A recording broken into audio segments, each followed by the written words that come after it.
بسم الله الرحمن الرحيم. الحمد لله رب العالمين، والصلاة والسلام على رسوله الكريم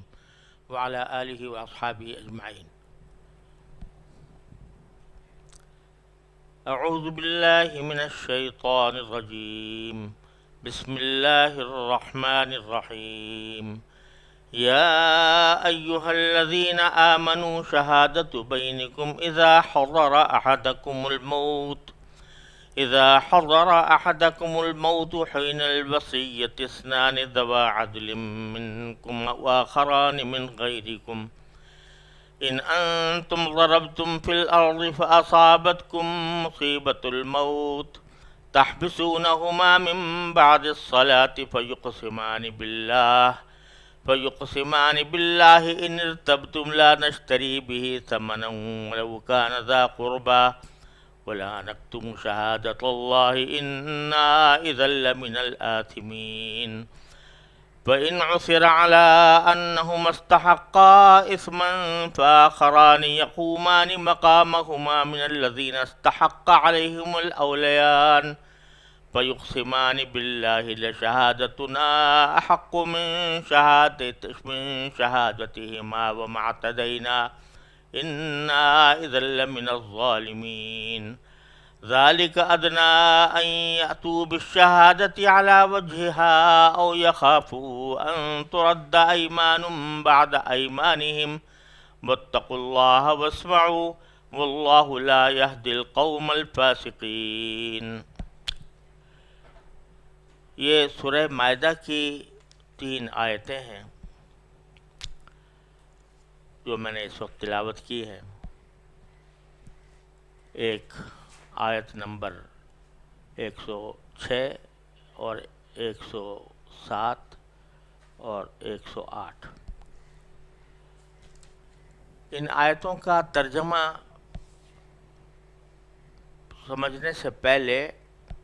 ان کا شان نزول سمجھنا ضروری ہے.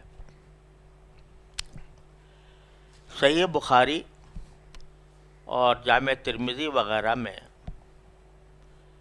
اس کا ان آیات کا شان نزول یہ بیان کیا گیا ہے کہ رسول کریم صلی اللہ علیہ وسلم کے عہد مبارک میں تمیم داری اور عدی ابن بدہ یہ دونوں عیسائی تھے. تمیم داری بعد میں مسلمان ہو گئے تھے اور بہت اچھے مسلمان ثابت ہوئے. ان کو آج ہم رضی اللہ عنہ کہتے ہیں اس لیے کہ وہ صحابی تھے. لیکن اسلام لانے سے پہلے وہ جبکہ نصرانی تھے، عیسائی تھے، اور انہی کے ساتھ ایک عیسائی عدی ابن بدہ بھی تھا. یہ دونوں شام کے سفر پر روانہ ہوئے اور ان کے ساتھ ایک مسلمان بھی ہو گیا جس کا نام بدیل رضی اللہ تعالیٰ عنہ تھا. یہ دونوں تو اپنی تجارت کے لیے جا رہے تھے. حضرت بدیل بھی ان کے ساتھ شامل ہو گئے. شام پہنچنے کے بعد حضرت بدیل بیمار ہو گئے اور اتنے سخت بیمار ہوئے کہ ان کو اندازہ یہ ہو رہا تھا کہ وہ بچ نہیں سکیں گے. چنانچہ انہوں نے جو اپنے 2 ساتھی تھے تمیم داری اور عدی ابن بدہ ان کو وصیت کی کہ میرا یہ سامان جو کچھ میرے ساتھ ہے یہ میرے وارثوں کو پہنچا دینا. ساتھ ہی انہوں نے یہ عقل مندی کی کہ ان تمام اشیاء جو ان کے ساتھ تھیں اور جن کو وارثوں تک پہنچانے کے لیے انہوں نے وصیت کی تھی ان کی ایک فہرست بنا کر اپنے کپڑوں کے درمیان رکھ دی تاکہ ہمارے جو ورثہ ہیں وہ اس فہرست کے مطابق سامان کی جانچ پڑتال کر لیں کہ پورا سامان ملا یا نہیں. عیسائی ساتھیوں کو اس فہرست کا پتہ نہیں چل سکا. انہوں نے یہ سامان وارثوں کو پہنچایا مگر اس سامان میں ایک چاندی کا پیالہ تھا جس پر سونے کا ملمہ چڑھا ہوا تھا. اور جس کی قیمت 1000 درہم بتائی گئی ہے، وہ پیالہ ان دونوں کو پسند آ گیا اور انہوں نے اس سامان میں سے وہ پیالہ نکال کر اپنے پاس رکھ لیا۔ جب سامان وارثوں کو پہنچایا تو وارثوں کو بدیل رحمہ اللہ رضی اللہ تعالیٰ عنہ کی بنائی ہوئی فہرست بھی کپڑوں میں سے ملی۔ اس کے مطابق انہوں نے اس سامان کو چیک کیا تو اس میں وہ پیالہ نہ ملا، جبکہ فہرست میں اس کا ذکر موجود تھا۔ تو انہوں نے تمیع اور عدی سے مطالبہ کیا کہ ایک پیالہ بھی تھا جو اس نے چھوڑا تھا، وہ کہاں گیا اور وہ ہمیں ملنا چاہیے۔ تو انہوں نے صاف قسم کھا لی کہ ہم نے سامان میں سے کوئی چیز نہیں لی ہے، نہ چھپائی ہے، جھوٹی قسم کھا لی۔ آخر یہ بیچارے خاموش ہو کر بیٹھ گئے، لیکن اللہ تعالیٰ کا کرنا کچھ ایسا ہوا کہ بدیل کے وارثوں کو یہ پتہ چلا کہ وہ پیالہ انہوں نے مکہ مکرمہ میں ایک سونار کو فروخت کیا ہے، اور وہاں جا کر ثابت ہو گیا کہ وہ پیالہ وہاں پر ایک سونار بیچ رہا تھا۔ اور جب اس سے پوچھا گیا کہ یہ پیالہ آپ کے پاس کہاں سے آیا تو انہوں نے تمیم اور عدی دونوں کا نام لیا کہ انہوں نے ہمیں بیچا تھا۔ اب جب یہ بات بالکل واضح ہو گئی تو بدیل کے وارثوں نے تمیم اور عدی بن بدہ سے یہ مطالبہ کیا کہ وہ پیالہ ہمیں آپ نے فروخت کر دیا ہے، آپ نے جھوٹ بولا اور ہم سے یہ کہا کہ ہمیں اور کوئی چیز سامان میں نہیں ملی، حالانکہ وہ پیالہ وہاں پر موجود ہے، اور وہ شخص جو بیچ رہا ہے وہ کہتا ہے کہ ہمیں تمیم اور عدی نے بیچا تھا۔ اس پر تمیم اور عدی نے اپنا موقف بدلا اور کہا کہ اصل میں بات یہ تھی کہ پیالہ ہم نے بدیل سے خرید لیا تھا، اور چونکہ خریداری کا کوئی گواہ ہمارے پاس نہیں تھا اس لیے ہم نے پہلے اس بات کا ذکر نہیں کیا، کیونکہ اگر ہم پہلے آپ سے ذکر کرتے کہ ہم نے خرید لیا تو آپ ہم سے اس پر گواہ کا مطالبہ کرتے، اور ہمارے پاس کوئی گواہ نہیں تھا، تو اس لیے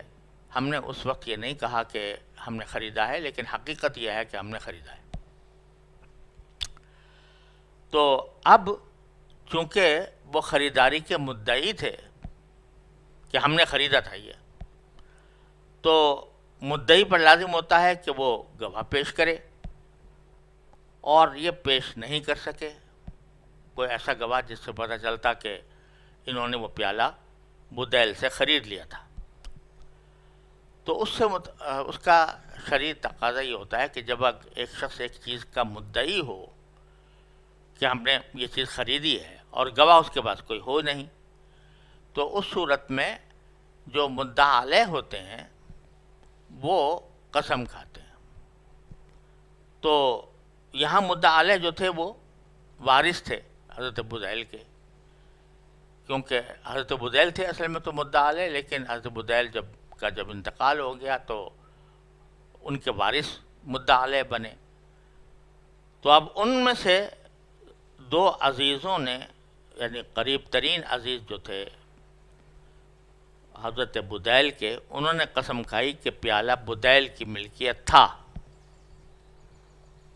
اور یہ عیسائی جھوٹ بول رہے ہیں۔ اس پر یہ معاملہ نبی کریم صلی اللہ علیہ وسلم کی خدمت میں جب پیش ہوا تو آپ نے یہ قسم ان سے لے کر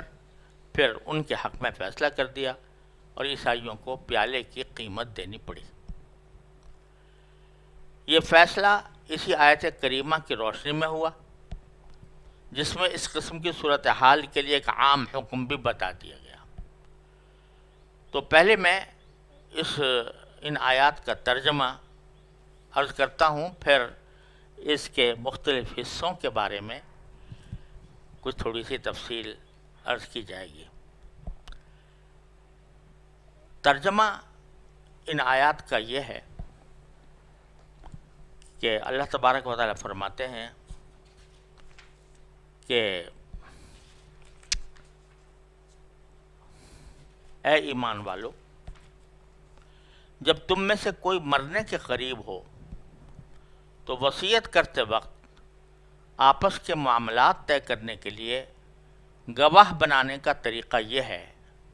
کہ تم میں سے 2 دیانتدار آدمی ہوں جو تمہاری وصیت کے گواہ بنے، یا اگر تم زمین میں سفر کر رہے ہو اور وہیں تمہیں موت کی مصیبت پیش آ جائے تو غیروں یعنی غیر مسلموں میں سے 2 شخص ہو جائیں۔ پھر اگر تمہیں کوئی شک پڑ جائے تو ان 2 گواہوں کو نماز کے بعد روک سکتے ہو، اور وہ اللہ کی قسم کھا کر کہیں کہ ہم اس گواہی کے بدلے کوئی مالی فائدہ لینا نہیں چاہتے، چاہے معاملہ ہمارے کسی رشتہ دار ہی کا کیوں نہ ہو، اور اللہ نے ہم پر جس گواہی کی ذمہ داری ڈالی ہے اس کو ہم نہیں چھپائیں گے، ورنہ ہم گناہ گاروں میں شمار ہوں گے۔ پھر بعد میں اگر یہ پتہ چلے کہ انہوں نے اپنے اوپر گناہ کا بوجھ اٹھا لیا ہے تو ان لوگوں میں سے 2 آدمی ان کی جگہ کھڑے ہو جائیں جن کے خلاف ان پہلے 2 آدمیوں نے گناہ اپنے سر لیا تھا، اور وہ اللہ کی قسم کھائیں کہ ہماری گواہی ان پہلے 2 آدمیوں کی گواہی کے مقابلے میں زیادہ سچی ہے، اور ہم نے اس گواہی میں کوئی زیادتی نہیں کی ہے، ورنہ ہم ظالموں میں شمار ہوں گے۔ اس طریقے میں اس بات کی زیادہ امید ہے کہ لوگ شروع ہی میں ٹھیک ٹھیک گواہی دیں، یا اس بات سے ڈریں کہ ان کی قسموں کے بعد لوٹا کر دوسری قسمیں لی جائیں گی، اور اللہ سے ڈرو، اور جو کچھ اللہ تعالی نے فرمایا ہے اس کو سنو۔ اللہ نافرمانوں کو ہدایت نہیں دیتا۔ قرآن کریم کا طریقہ یہ ہے کہ اگرچہ آیات کسی خاص واقعے کے پس منظر میں نازل ہوئی ہوں اور جن کا کوئی شان نزول بھی ہو، اس واقعے کے باوجود جو حکم بیان فرمایا جاتا ہے وہ عام حکم ہوتا ہے، تاکہ قرآن کریم کی ہدایت کسی ایک واقعے کے ساتھ مخصوص نہ رہے، بلکہ جب بھی اس قسم کا کوئی واقعہ پیش آئے تو اس میں ایک قاعدہ لوگوں کے سامنے آ جائے کہ کس قاعدے کے مطابق جھگڑے کا فیصلہ کیا جائے گا۔ تو یہاں اللہ تبارک و تعالیٰ نے ایک خاص صورتحال کا حکم بیان فرمایا ہے، اور وہ خاص صورتحال در حقیقت تعلق رکھتی ہے سورہ مائدہ کے ان آیات سے جن میں اللہ تعالیٰ نے ایک تو پہلی آیت میں یہ فرمایا تھا کہ اے ایمان والو، جو آپس میں تم معاہدات کرتے ہو ان کو پورا کرو، اور یہ بھی فرمایا تھا کہ تم اللہ کی خاطر گواہ بنو، انصاف کی گواہی دو، چاہے تمہیں اپنے لوگوں کے خلاف گواہی دینی پڑے۔ تو اسی پس منظر میں یہ آیات نازل ہوئی ہیں جن میں ایک عام حکم بیان فرمایا گیا۔ وہ عام حکم پہلے تو یہ ہے کہ جب کوئی شخص مرنے کے قریب آ جائے، یعنی اس کو اندیشہ ہو کہ میری اس بیماری کے اندر وفات ہو جائے گی، تو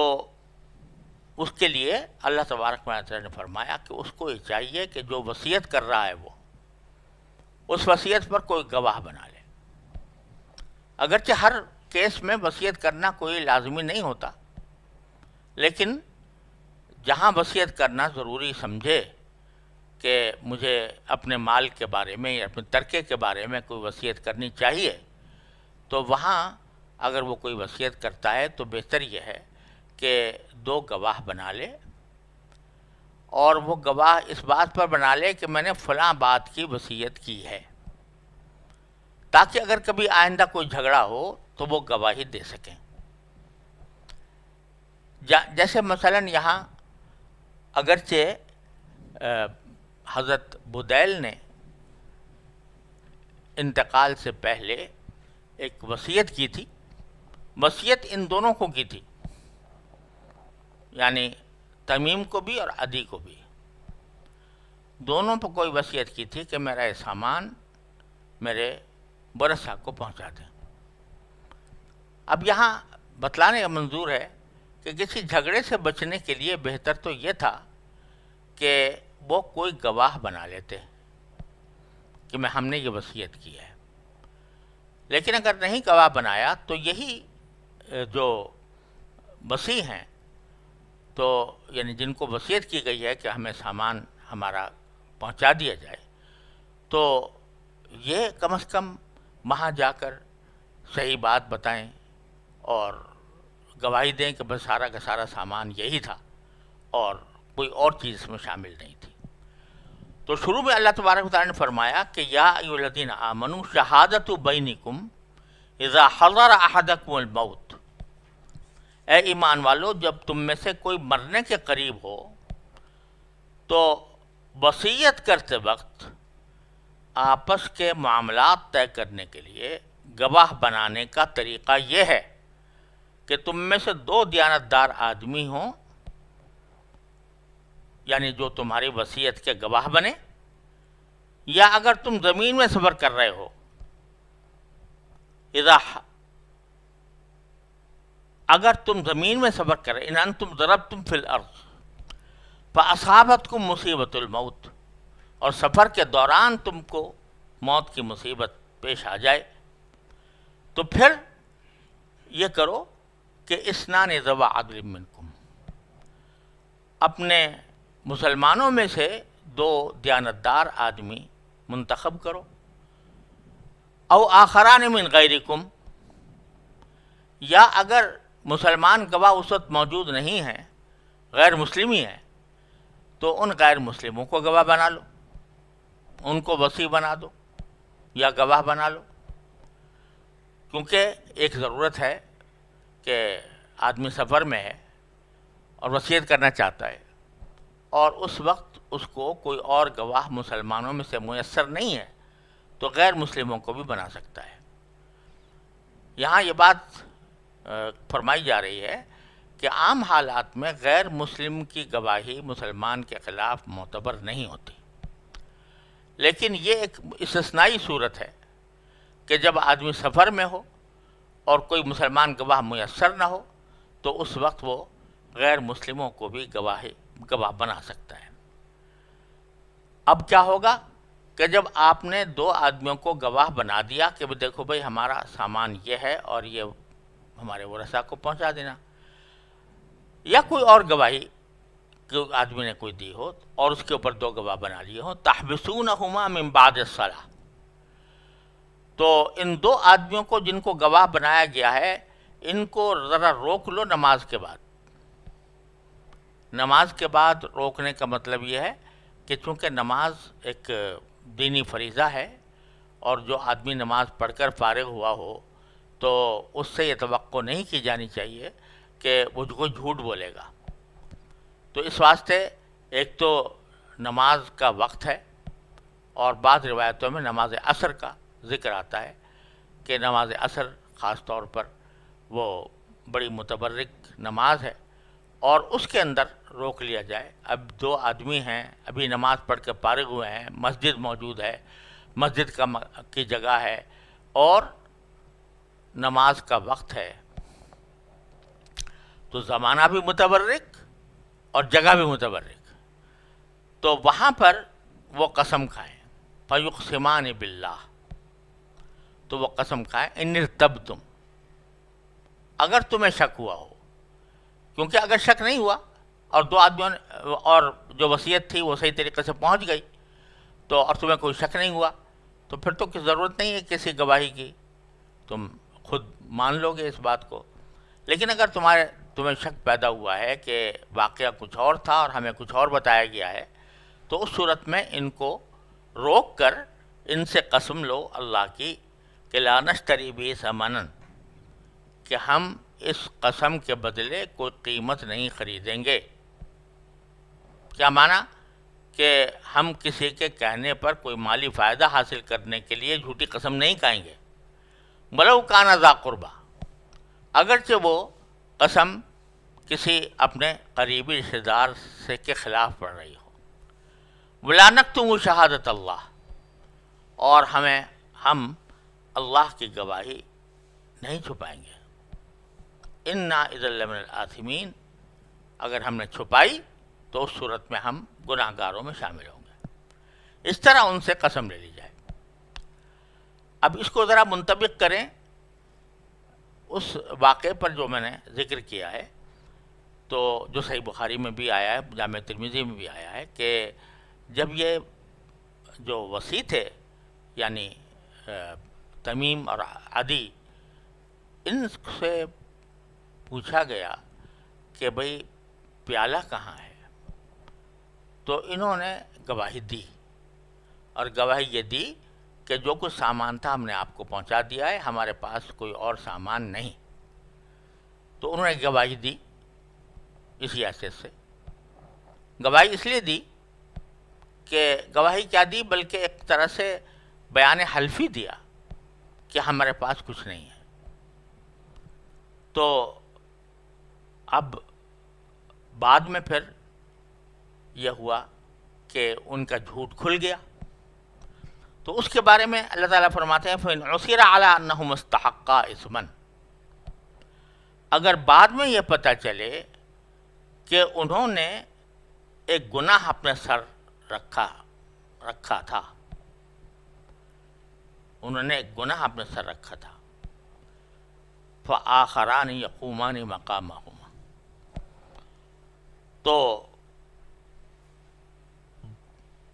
ان کے جگہ دو آدمی ان لوگوں میں سے کھڑے ہو جائیں جن کے خلاف ان پہلے دو آدمیوں نے گناہ اپنے سر لیا تھا. یعنی جو صورت مذکورہ تھی، جو واقعہ میں نے عرض کیا تھا، اس میں پتہ چل گیا کہ تمیم اور عدی نے جھوٹ بولا، اور جب ان سے پوچھا گیا تو انہوں نے کہہ دیا کہ ہم نے خریدا تھا پیالہ. تو اب وہ صورتحال بدل گئی. اب وہ خریداری کے مدعی تھے اور بدیل کے ورثہ مدعا علیہ تھے. مدعی کے ذمہ گواہ پیش کرنا ہوتا ہے، وہ گواہ پیش نہیں کر سکے، تو اب ورثہ میں سے دو آدمی نے قسم کھانی تھی. تو اسی کو اللہ تعالیٰ فرماتے ہیں کہ وآخران یقومان مقامہما من الذین استحق علیہم الاولیان، ان لوگوں میں سے دو قسم کھائیں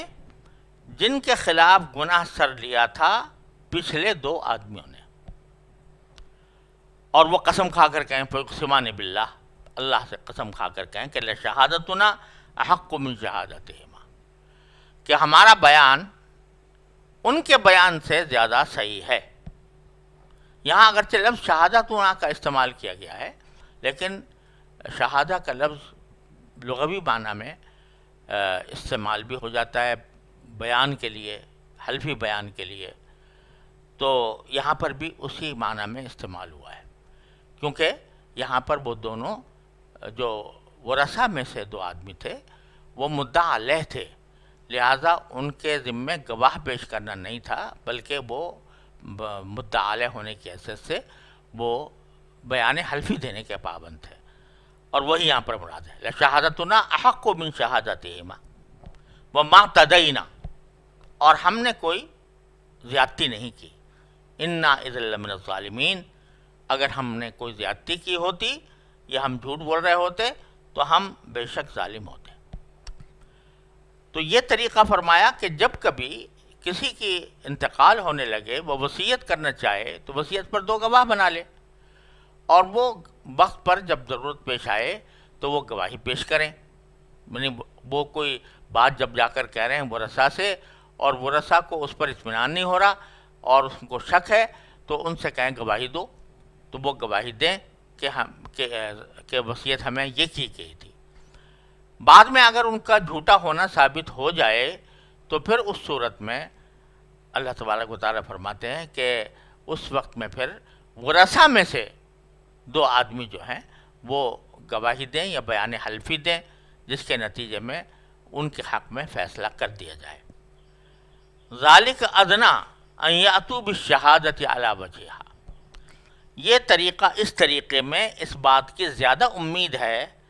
کہ لوگ شروع ہی میں ٹھیک ٹھیک گواہی دیں گے. یعنی جب ان کو پتہ چلے گا کہ بھائی جب ہم سے ہمارا جھوٹ اگر کھل گیا اور کوئی دوسری گواہی اس ہمارے مقابلے پر آ جائے گی، تو اس وقت میں وہ شہادت پہلے ہی سے دینے میں احتیاط کریں گے. او یخافوا ان ترد ایمان بعد ایمانہم، یا وہ اس بات سے ڈریں گے کہ ان کے قسم کھانے کے بعد کچھ اور لوگ بھی قسم کھا لیں گے. یعنی قسم، ان کی قسم کو لوٹایا جائے گا کسی دوسرے کی قسم کے اوپر، تو ان کا جھوٹ کھل جائے گا. اس بات کے ڈر سے وہ جب شروع میں گواہی دیں گے تو وہ بھی سچی اور سیدھی گواہی ہوگی،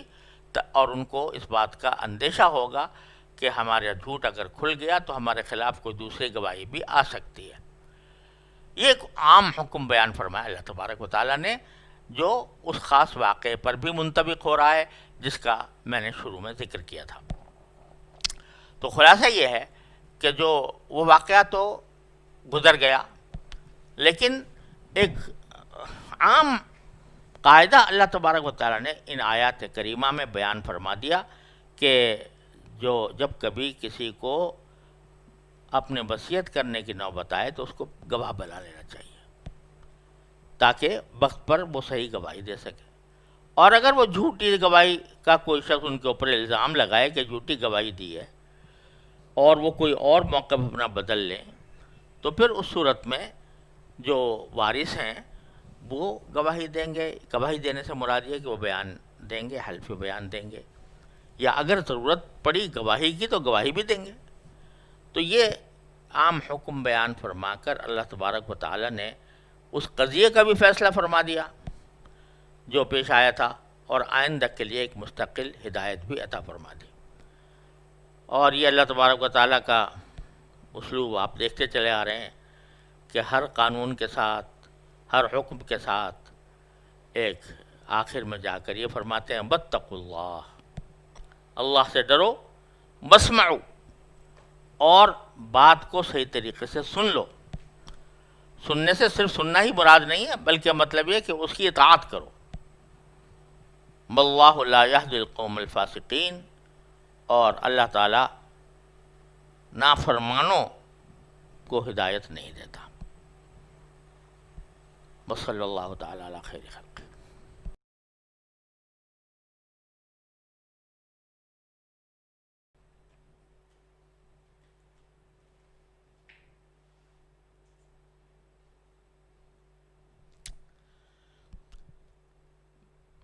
بسم اللہ الرحمن الرحیم. الحمد للہ رب العالمین، والصلاة والسلام علی رسولہ الکریم وعلی آلہ واصحابہ اجمعین. اعوذ باللہ من الشیطان الرجیم. بسم اللہ الرحمن الرحیم. یا ایہا الذین آمنوا شہادت بینکم إذا حضر أحدكم الموت حين الوصية اثنان ذوى عدل منكم وآخران من غيركم إن أنتم ضربتم في الأرض فأصابتكم مصيبة الموت تحبسونهما من بعد الصلاة فيقسمان بالله إن ارتبتم لا نشتري به ثمنا ولو كان ذا قربى ولا نكتم شهادة الله إنا إذا لمن الآثمين. فإن عثر على أنهما استحقا إثما فآخران يقومان مقامهما من الذين استحق عليهم الأوليان فيقسمان بالله لشهادتنا أحق من شهادتهما وما اعتدينا إنا إذا لمن الظالمين. ذلك أدنى أن يأتوا بالشهادة على وجهها أو يخافوا أن ترد أيمان بعد أيمانهم واتقوا الله واسمعوا والله لا يهدي القوم الفاسقين. یہ سورہ مائدہ کی 3 آیتیں ہیں. جو میں نے اس وقت تلاوت کی ہے، ایک آیت نمبر 106 اور 107 اور 108، ان آیتوں کا ترجمہ سمجھنے سے پہلے ان کا شان نزول سمجھنا ضروری ہے۔ صحیح بخاری اور جامع ترمذی وغیرہ میں اس کا ان آیات کا شان نزول یہ بیان کیا گیا ہے کہ رسول کریم صلی اللہ علیہ وسلم کے عہد مبارک میں تمیم داری اور عدی ابن بدہ یہ دونوں عیسائی تھے۔ تمیم داری بعد میں مسلمان ہو گئے تھے اور بہت اچھے مسلمان ثابت ہوئے، ان کو آج ہم رضی اللہ عنہ کہتے ہیں، اس لیے کہ وہ صحابی تھے۔ لیکن اسلام لانے سے پہلے وہ جبکہ نصرانی تھے، عیسائی تھے، اور انہی کے ساتھ ایک عیسائی عدی ابن بدہ بھی تھا۔ یہ دونوں شام کے سفر پر روانہ ہوئے اور ان کے ساتھ ایک مسلمان بھی ہو گیا جس کا نام بدیل رضی اللہ تعالیٰ عنہ تھا۔ یہ دونوں تو اپنی تجارت کے لیے جا رہے تھے، حضرت بدیل بھی ان کے ساتھ شامل ہو گئے۔ شام پہنچنے کے بعد حضرت بدیل بیمار ہو گئے اور اتنے سخت بیمار ہوئے کہ ان کو اندازہ یہ ہو رہا تھا کہ وہ بچ نہیں سکیں گے۔ چنانچہ انہوں نے جو اپنے دو ساتھی تھے تمیم داری اور عدی ابن بدہ، ان کو وصیت کی کہ میرا یہ سامان جو کچھ میرے ساتھ ہے یہ میرے وارثوں کو پہنچا دینا۔ ساتھ ہی انہوں نے یہ عقل مندی کی کہ ان تمام اشیاء جو ان کے ساتھ تھیں اور جن کو وارثوں تک پہنچانے کے لیے انہوں نے وصیت کی تھی، ان کی ایک فہرست بنا کر اپنے کپڑوں کے درمیان رکھ دی تاکہ ہمارے جو ورثہ ہیں وہ اس فہرست کے مطابق سامان کی جانچ پڑتال کر لیں کہ پورا سامان ملا یا نہیں۔ عیسائی ساتھیوں کو اس فہرست کا پتہ نہیں چل سکا۔ انہوں نے یہ سامان وارثوں کو پہنچایا، مگر اس سامان میں ایک چاندی کا پیالہ تھا جس پر سونے کا ملمہ چڑھا ہوا تھا اور جس کی قیمت 1000 درہم بتائی گئی ہے۔ وہ پیالہ ان دونوں کو پسند آ گیا اور انہوں نے اس سامان میں سے وہ پیالہ نکال کر اپنے پاس رکھ لیا۔ جب سامان وارثوں کو پہنچایا تو وارثوں کو بدیل رحمہ اللہ رضی اللہ تعالیٰ عنہ کی بنائی ہوئی فہرست بھی کپڑوں میں سے ملی۔ اس کے مطابق انہوں نے اس سامان کو چیک کیا تو اس میں وہ پیالہ نہ ملا، جبکہ فہرست میں اس کا ذکر موجود تھا۔ تو انہوں نے تمیم اور عدی سے مطالبہ کیا کہ ایک پیالہ بھی تھا جو اس نے چھوڑا تھا، وہ کہاں گیا اور وہ ہمیں ملنا چاہیے۔ تو انہوں نے صاف قسم کھا لی کہ ہم نے سامان میں سے کوئی چیز نہیں لی ہے، نہ چھپائی ہے، جھوٹی قسم کھا لی۔ آخر یہ بیچارے خاموش ہو کر بیٹھ گئے۔ لیکن اللہ تعالیٰ کا کرنا کچھ ایسا ہوا کہ بدیل کے وارثوں کو یہ پتہ چلا کہ وہ پیالہ انہوں نے مکہ مکرمہ میں ایک سونار کو فروخت کیا ہے، اور وہاں جا کر ثابت ہو گیا کہ وہ پیالہ وہاں پر ایک سونار بیچ رہا تھا، اور جب اس سے پوچھا گیا کہ یہ پیالہ آپ کے پاس کہاں سے آیا تو انہوں نے تمیم اور عدی دونوں کا نام لیا کہ انہوں نے ہمیں بیچا تھا۔ اب جب یہ بات بالکل واضح ہو گئی تو بدیل کے وارثوں نے تمیم اور عدی بن بدہ سے یہ مطالبہ کیا کہ وہ پیالہ ہمیں آپ نے فروخت کر دیا ہے، آپ نے جھوٹ بولا اور ہم سے یہ کہا کہ ہمیں اور کوئی چیز سامان میں نہیں ملی، حالانکہ وہ پیالہ وہاں پر موجود ہے، اور وہ شخص جو بیچ رہا ہے وہ کہتا ہے کہ ہمیں تمیم اور عدی نے بیچا تھا۔ اس پر تمیم اور عدی نے اپنا موقف بدلا اور کہا کہ اصل میں بات یہ تھی کہ پیالہ ہم نے بدیل سے خرید لیا تھا، اور چونکہ خریداری کا کوئی گواہ ہمارے پاس نہیں تھا اس لیے ہم نے پہلے اس بات کا ذکر نہیں کیا، کیونکہ اگر ہم پہلے آپ سے ذکر کرتے کہ ہم نے خرید لیا تو آپ ہم سے اس پر گواہ کا مطالبہ کرتے،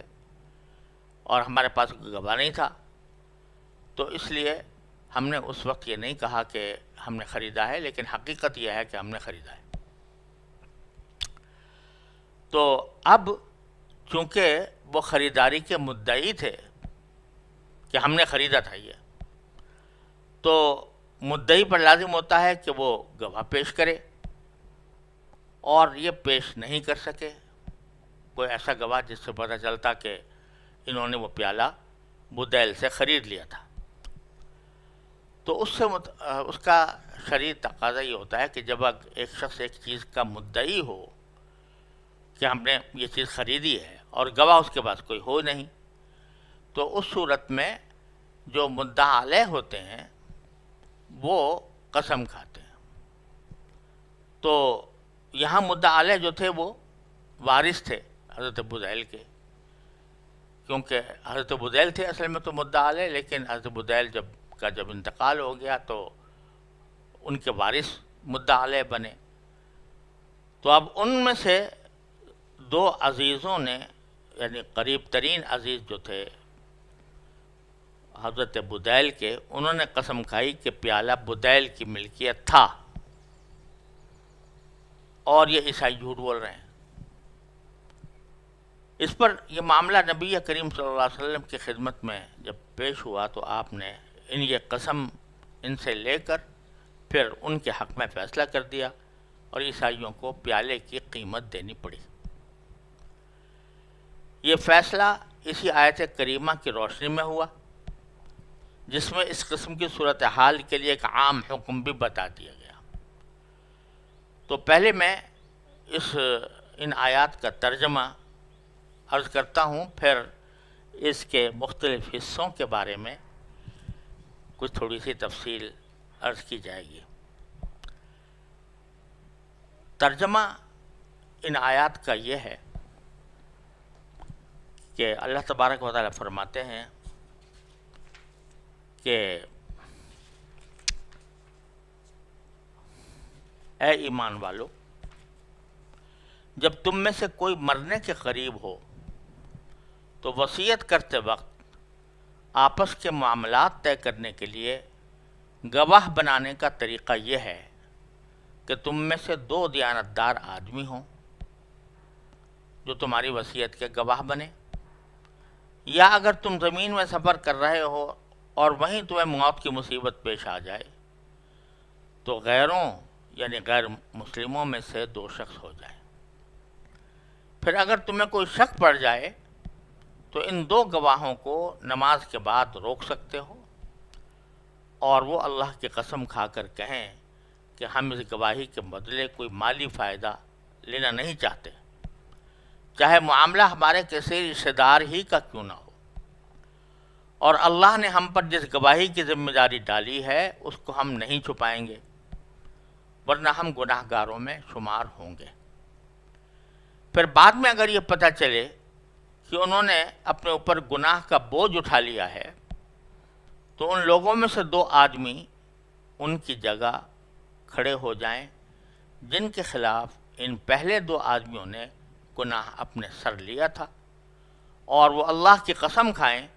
کہ ہماری گواہی ان پہلے 2 آدمیوں کی گواہی کے مقابلے میں زیادہ سچی ہے،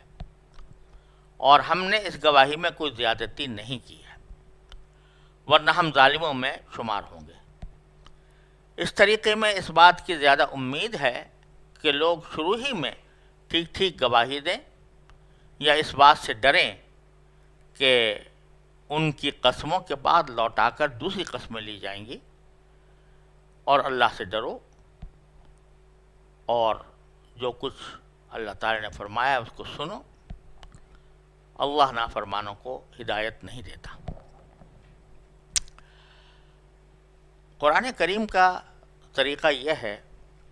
کہ اگرچہ آیات کسی خاص واقعے کے پس منظر میں نازل ہوئی ہوں اور جن کا کوئی شان نزول بھی ہو، اس واقعے کے باوجود جو حکم بیان فرمایا جاتا ہے وہ عام حکم ہوتا ہے، تاکہ قرآن کریم کی ہدایت کسی ایک واقعے کے ساتھ مخصوص نہ رہے، بلکہ جب بھی اس قسم کا کوئی واقعہ پیش آئے تو اس میں ایک قاعدہ لوگوں کے سامنے آ جائے کہ کس قاعدے کے مطابق جھگڑے کا فیصلہ کیا جائے گا۔ تو یہاں اللہ تبارک و تعالیٰ نے ایک خاص صورتحال کا حکم بیان فرمایا ہے، اور وہ خاص صورتحال در حقیقت تعلق رکھتی ہے سورہ مائدہ کے ان آیات سے جن میں اللہ تعالیٰ نے ایک تو پہلی آیت میں یہ فرمایا تھا کہ اے ایمان والو، جو آپس میں تم معاہدات کرتے ہو ان کو پورا کرو، اور یہ بھی فرمایا تھا کہ تم اللہ کی خاطر گواہ بنو، انصاف کی گواہی دو، چاہے تمہیں اپنے لوگوں کے خلاف گواہی دینی پڑے۔ تو اسی پس منظر میں یہ آیات نازل ہوئی ہیں جن میں ایک عام حکم بیان فرمایا گیا۔ وہ عام حکم پہلے تو یہ ہے کہ جب کوئی شخص مرنے کے قریب آ جائے، یعنی اس کو اندیشہ ہو کہ میری اس بیماری کے اندر وفات ہو جائے گی، تو اس کے لیے اللہ تبارک و تعالیٰ نے فرمایا کہ اس کو یہ چاہیے کہ جو وصیت کر رہا ہے وہ اس وصیت پر کوئی گواہ بنا لے۔ اگرچہ ہر کیس میں وصیت کرنا کوئی لازمی نہیں ہوتا، لیکن جہاں وصیت کرنا ضروری سمجھے کہ مجھے اپنے مال کے بارے میں یا اپنے ترکے کے بارے میں کوئی وصیت کرنی چاہیے، تو وہاں اگر وہ کوئی وصیت کرتا ہے تو بہتر یہ ہے کہ 2 گواہ بنا لے، اور وہ گواہ اس بات پر بنا لے کہ میں نے فلاں بات کی وصیت کی ہے، تاکہ اگر کبھی آئندہ کوئی جھگڑا ہو تو وہ گواہی دے سکیں۔ جیسے مثلا یہاں اگرچہ حضرت بدیل نے انتقال سے پہلے ایک وصیت کی تھی، وصیت ان دونوں کو کی تھی، یعنی تمیم کو بھی اور عدی کو بھی، دونوں پہ کوئی وصیت کی تھی کہ میرا یہ سامان میرے ورثہ کو پہنچا دیں۔ اب یہاں بتلانے کا منظور ہے کہ کسی جھگڑے سے بچنے کے لیے بہتر تو یہ تھا کہ وہ کوئی گواہ بنا لیتے کہ ہم نے یہ وصیت کی ہے، لیکن اگر نہیں گواہ بنایا تو یہی جو وصی ہیں، تو یعنی جن کو وصیت کی گئی ہے کہ ہمیں سامان ہمارا پہنچا دیا جائے، تو یہ کم از کم وہاں جا کر صحیح بات بتائیں اور گواہی دیں کہ بس سارا کا سارا سامان یہی تھا اور کوئی اور چیز اس میں شامل نہیں تھی۔ تو شروع میں اللہ تبارک و تعالیٰ نے فرمایا کہ یا ایھا الذین آمنوا شہادۃ بینکم اذا حضر احدکم الموت، اے ایمان والو، جب تم میں سے کوئی مرنے کے قریب ہو تو وصیت کرتے وقت آپس کے معاملات طے کرنے کے لیے گواہ بنانے کا طریقہ یہ ہے کہ تم میں سے 2 دیانتدار آدمی ہوں، یعنی جو تمہاری وصیت کے گواہ بنے، یا اگر تم زمین میں سفر کر رہے ہو، اگر تم زمین میں سفر کر رہے، ان انتم ضربتم فی الارض فاصابتکم مصیبۃ الموت، اور سفر کے دوران تم کو موت کی مصیبت پیش آ جائے، تو پھر یہ کرو کہ اسنان ذوی عدل منکم، اپنے مسلمانوں میں سے دو دیانتدار آدمی منتخب کرو، او آخران من غیرکم، یا اگر مسلمان گواہ اس وقت موجود نہیں ہیں، غیر مسلم ہی ہیں، تو ان غیر مسلموں کو گواہ بنا لو، ان کو وصی بنا دو یا گواہ بنا لو، کیونکہ ایک ضرورت ہے کہ آدمی سفر میں ہے اور وصیت کرنا چاہتا ہے، اور اس وقت اس کو کوئی اور گواہ مسلمانوں میں سے میسر نہیں ہے، تو غیر مسلموں کو بھی بنا سکتا ہے۔ یہاں یہ بات فرمائی جا رہی ہے کہ عام حالات میں غیر مسلم کی گواہی مسلمان کے خلاف معتبر نہیں ہوتی، لیکن یہ ایک استثنائی صورت ہے کہ جب آدمی سفر میں ہو اور کوئی مسلمان گواہ میسر نہ ہو، تو اس وقت وہ غیر مسلموں کو بھی گواہ بنا سکتا ہے۔ اب کیا ہوگا کہ جب آپ نے دو آدمیوں کو گواہ بنا دیا کہ دیکھو بھائی ہمارا سامان یہ ہے اور یہ ہمارے ورثاء کو پہنچا دینا، یا کوئی اور گواہی کہ آدمی نے کوئی دی ہو اور اس کے اوپر دو گواہ بنا لیے ہوں، تحبسونہما من بعد الصلاۃ، تو ان دو آدمیوں کو جن کو گواہ بنایا گیا ہے ان کو ذرا روک لو نماز کے بعد۔ نماز کے بعد روکنے کا مطلب یہ ہے کہ چونکہ نماز ایک دینی فریضہ ہے، اور جو آدمی نماز پڑھ کر فارغ ہوا ہو تو اس سے یہ توقع نہیں کی جانی چاہیے کہ وہ کوئی جھوٹ بولے گا، تو اس واسطے ایک تو نماز کا وقت ہے، اور بعض روایتوں میں نماز عصر کا ذکر آتا ہے کہ نماز عصر خاص طور پر وہ بڑی متبرک نماز ہے، اور اس کے اندر روک لیا جائے۔ اب دو آدمی ہیں، ابھی نماز پڑھ کے فارغ ہوئے ہیں، مسجد موجود ہے، مسجد کی جگہ ہے، اور نماز کا وقت ہے، تو زمانہ بھی متبرک اور جگہ بھی متبرک، تو وہاں پر وہ قسم کھائیں، فیقسمان باللہ، تو وہ قسم کھائیں ان ارتبتم، اگر تمہیں شک ہوا ہو، کیونکہ اگر شک نہیں ہوا اور دو آدمیوں نے اور جو وصیت تھی وہ صحیح طریقے سے پہنچ گئی، تو اور تمہیں کوئی شک نہیں ہوا، تو پھر تو کوئی ضرورت نہیں ہے کسی گواہی کی، تم خود مان لو گے اس بات کو۔ لیکن اگر تمہیں شک پیدا ہوا ہے کہ واقعہ کچھ اور تھا اور ہمیں کچھ اور بتایا گیا ہے، تو اس صورت میں ان کو روک کر ان سے قسم لو اللہ کی کہ لا نشتری بہ ثمنا، کہ ہم اس قسم کے بدلے کوئی قیمت نہیں خریدیں گے۔ کیا معنی؟ کہ ہم کسی کے کہنے پر کوئی مالی فائدہ حاصل کرنے کے لیے جھوٹی قسم نہیں کھائیں گے، ولو کان ذا قربا، اگرچہ وہ قسم کسی اپنے قریبی رشتہ دار سے کے خلاف پڑ رہی ہو۔ ولا نکتم شہادت اللہ، اور ہم اللہ کی گواہی نہیں چھپائیں گے۔ انا اذا لمن الآثمین، اگر ہم نے چھپائی تو اس صورت میں ہم گناہ گاروں میں شامل ہوں گے۔ اس طرح ان سے قسم لے لی جائے۔ اب اس کو ذرا منطبق کریں اس واقعے پر جو میں نے ذکر کیا ہے، تو جو صحیح بخاری میں بھی آیا ہے، جامع ترمذی میں بھی آیا ہے کہ جب یہ جو وصی تھے، یعنی تمیم اور عدی، ان سے پوچھا گیا کہ بھئی پیالہ کہاں ہے، تو انہوں نے گواہی دی، اور گواہی یہ دی کہ جو کچھ سامان تھا ہم نے آپ کو پہنچا دیا ہے، ہمارے پاس کوئی اور سامان نہیں۔ تو انہوں نے گواہی دی اسی حیثیت سے۔ گواہی اس لیے دی کہ گواہی کیا دی، بلکہ ایک طرح سے بیان حلفی دیا کہ ہمارے پاس کچھ نہیں ہے۔ تو اب بعد میں پھر یہ ہوا کہ ان کا جھوٹ کھل گیا، تو اس کے بارے میں اللہ تعالیٰ فرماتے ہیں فَإِنْ عُثِرَ عَلَىٰ أَنَّهُمَا اسْتَحَقَّا إِثْمًا، اگر بعد میں یہ پتہ چلے کہ انہوں نے ایک گناہ اپنے سر رکھا تھا، انہوں نے ایک گناہ اپنے سر رکھا تھا، فَآخَرَانِ يَقُومَانِ مَقَامَهُمَا، تو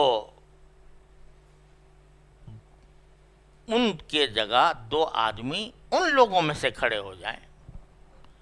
جن کے خلاف ان پہلے دو آدمیوں نے گناہ اپنے سر لیا تھا. یعنی جو صورت مذکورہ تھی، جو واقعہ میں نے عرض کیا تھا، اس میں پتہ چل گیا کہ تمیم اور عدی نے جھوٹ بولا، اور جب ان سے پوچھا گیا تو انہوں نے کہہ دیا کہ ہم نے خریدا تھا پیالہ. تو اب وہ صورتحال بدل گئی. اب وہ خریداری کے مدعی تھے اور بدیل کے ورثاء مدعا علیہ تھے. مدعی کے ذمہ گواہ پیش کرنا ہوتا ہے، وہ گواہ پیش نہیں کر سکے، تو اب ورثاء میں سے دو آدمی نے قسم کھانی تھی. تو اسی کو اللہ تعالیٰ فرماتے ہیں کہ آخران یقومان مقامہما من الذین استحق علیہم الاولیان، ان لوگوں میں سے دو قسم کھائیں جن کے خلاف گناہ سر لیا تھا پچھلے دو آدمیوں نے. اور وہ قسم کھا کر کہیں، فیقسمان باللہ، اللہ سے قسم کھا کر کہیں کہ لشہادتنا احق من شہادتہما، کہ ہمارا بیان ان کے بیان سے زیادہ صحیح ہے. یہاں اگرچہ لفظ شہادتنا کا استعمال کیا گیا ہے، لیکن شہادہ کا لفظ لغوی معنی میں استعمال بھی ہو جاتا ہے بیان کے لیے، حلفی بیان کے لیے. تو یہاں پر بھی اسی معنی میں استعمال ہوا ہے، کیونکہ یہاں پر وہ دونوں جو ورثاء میں سے دو آدمی تھے وہ مدعا علیہ تھے، لہٰذا ان کے ذمے گواہ پیش کرنا نہیں تھا، بلکہ وہ مدعا علیہ ہونے کی حیثیت سے وہ بیان حلفی دینے کے پابند تھے. اور وہی یہاں پر مراد ہے، لشہادتنا احق من شہادتہما وما اعتدینا، اور ہم نے کوئی زیادتی نہیں کی. انا اذا لمن الظالمین، اگر ہم نے کوئی زیادتی کی ہوتی یا ہم جھوٹ بول رہے ہوتے تو ہم بے شک ظالم ہوتے. تو یہ طریقہ فرمایا کہ جب کبھی کسی کی انتقال ہونے لگے، وہ وصیت کرنا چاہے تو وصیت پر دو گواہ بنا لے، اور وہ وقت پر جب ضرورت پیش آئے تو وہ گواہی پیش کریں. یعنی وہ کوئی بات جب جا کر کہہ رہے ہیں ورثاء سے، اور ورثاء کو اس پر اطمینان نہیں ہو رہا اور اس کو شک ہے، تو ان سے کہیں گواہی دو، تو وہ گواہی دیں کہ وصیت ہمیں یہ کی گئی تھی. بعد میں اگر ان کا جھوٹا ہونا ثابت ہو جائے تو پھر اس صورت میں اللہ تبارک و تعالیٰ فرماتے ہیں کہ اس وقت میں پھر ورثاء میں سے دو آدمی جو ہیں وہ گواہی دیں یا بیان حلفی دیں، جس کے نتیجے میں ان کے حق میں فیصلہ کر دیا جائے. ذالک ادنا ان یاتوا بالشہادۃ علی وجہہا، یہ طریقہ، اس طریقے میں اس بات کی زیادہ امید ہے کہ لوگ شروع ہی میں ٹھیک ٹھیک گواہی دیں گے. یعنی جب ان کو پتہ چلے گا کہ بھائی جب ہم سے ہمارا جھوٹ اگر کھل گیا اور کوئی دوسری گواہی اس ہمارے مقابلے پر آ جائے گی، تو اس وقت میں وہ شہادت پہلے ہی سے دینے میں احتیاط کریں گے. او یخافوا ان ترد ایمان بعد ایمانہم، یا وہ اس بات سے ڈریں گے کہ ان کے قسم کھانے کے بعد کچھ اور لوگ بھی قسم کھا لیں گے. یعنی قسم، ان کی قسم کو لوٹایا جائے گا کسی دوسرے کی قسم کے اوپر، تو ان کا جھوٹ کھل جائے گا. اس بات کے ڈر سے وہ جب شروع میں گواہی دیں گے تو وہ بھی سچی اور سیدھی گواہی ہوگی، اور ان کو اس بات کا اندیشہ ہوگا کہ ہمارا جھوٹ اگر کھل گیا تو ہمارے خلاف کوئی دوسری گواہی بھی آ سکتی ہے. یہ ایک عام حکم بیان فرمایا اللہ تبارک و تعالیٰ نے،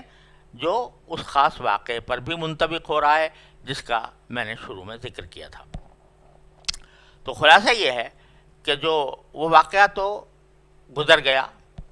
لیکن ایک عام قاعدہ اللہ تبارک و تعالیٰ نے ان آیات کریمہ میں بیان فرما دیا کہ جب کبھی کسی کو اپنے وصیت کرنے کی نوبت آئے تو اس کو گواہ بنا لینا چاہیے، تاکہ وقت پر وہ صحیح گواہی دے سکے. اور اگر وہ جھوٹی گواہی کا کوئی شخص ان کے اوپر الزام لگائے کہ جھوٹی گواہی دی ہے، اور وہ کوئی اور موقف اپنا بدل لیں، تو پھر اس صورت میں جو وارث ہیں وہ گواہی دیں گے. گواہی دینے سے مراد یہ کہ وہ بیان دیں گے، حلفی بیان دیں گے. یا اگر ضرورت پڑی گواہی کی تو گواہی بھی دیں گے۔ تو یہ عام حکم بیان فرما کر اللہ تبارک و تعالیٰ نے اس قضیے کا بھی فیصلہ فرما دیا جو پیش آیا تھا، اور آئندہ کے لیے ایک مستقل ہدایت بھی عطا فرما دی۔ اور یہ اللہ تبارک و تعالیٰ کا اسلوب آپ دیکھتے چلے آ رہے ہیں کہ ہر قانون کے ساتھ، ہر حکم کے ساتھ ایک آخر میں جا کر یہ فرماتے ہیں واتقوا اللہ، اللہ سے ڈرو، واسمعوا، اور بات کو صحیح طریقے سے سن لو۔ سننے سے صرف سننا ہی مراد نہیں ہے، بلکہ مطلب یہ کہ اس کی اطاعت کرو۔ واللہ لا یہدی القوم الفاسقین، اور اللہ تعالیٰ